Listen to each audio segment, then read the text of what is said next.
Hi hello నమస్తే welcome to our channel. Star heroine Trisha గారి గురించి అందరికీ తెలిసిందే. 1999లో జోడీ సినిమాతో ఆవిడ ఇండస్ట్రీలోకి అడుగుపెట్టారు. ఆ తర్వాత ప్రభాస్ గారితో వర్షం సినిమా చేసి మంచి సక్సెస్ అయితే అందుకున్నారు. వర్షం సినిమా తర్వాత ఆవిడ కెరియర్ అయితే నెక్స్ట్ లెవెల్కి వెళ్ళిపోయింది. వరుస సినిమాలు చేస్తూ స్టార్ హీరోయిన్గా గుర్తింపు తెచ్చుకున్నారు. ఆవిడ ఇండస్ట్రీకి వచ్చి 25 ఇయర్స్ అయితే దాటిపోయింది. 40+ ఏజ్లో కూడా ఆవిడ ఇప్పుడున్న హీరోయిన్స్ అందరికీ కూడా గట్టి పోటీనే ఇస్తున్నారు. పొన్నియిన్ సెల్వన్ సినిమాతో ఆవిడ అందరినీ ఇంప్రెస్ చేశారు. కానీ ఆ తర్వాత వచ్చిన అజిత్ గారి సినిమా కొంచెం నెగిటివ్ టాక్ అయితే తెచ్చుకుంది. అయినా సరే ఇవేమీ పట్టించుకోకుండా ఆవిడ ఇప్పుడు మంచి కెరియర్ని లీడ్ చేస్తున్నారు.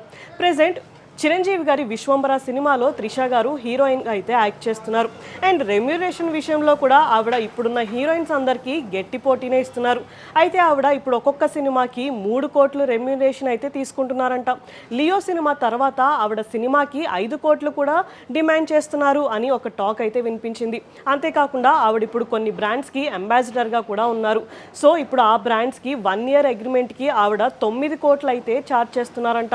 అంతేకాకుండా హైదరాబాద్లో 6 కోట్లు విలువ చేసే ఒక ఇల్లు అండ్ చెన్నైలో కూడా 10 కోట్లు వాల్యూ చేసే ఇంకొక హౌస్ కూడా ఉన్నాయి. ఇప్పుడు ఆవిడ ఆస్తి మొత్తం కూడా 90 కోట్లు ఉంది అని ఒక టాక్ అయితే వినిపిస్తుంది. అంతేకాకుండా త్రిష గారికి చాలా లగ్జీరియస్ కార్స్ అయితే ఉన్నాయి. 63 లక్షలు 80 లక్షలు ఇలా ఇంత వాల్యూ చేసే లగ్జీరియస్ కార్స్ అయితే ఆవిడకున్నాయి. ఇంకో 1-2 ఇయర్స్లో త్రిష గారు ఆవిడ ఆస్తిని 100 కోట్ల వరకు వెళ్ళిపోతుంది అనే టాక్ అయితే వినిపిస్తుంది. 100 కోట్ల ఆస్తున్న వారి లిస్ట్లో త్రిష గారు త్వరలోనే చేరబోతున్నారు అనే ఒక టాక్ అయితే నడుస్తుంది.